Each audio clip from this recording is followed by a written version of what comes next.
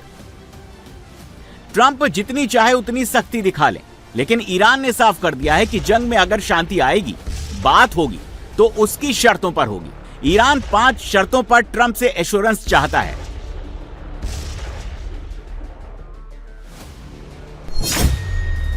पहली शर्त, ईरान पर हमले पूरी तरह से बंद हो।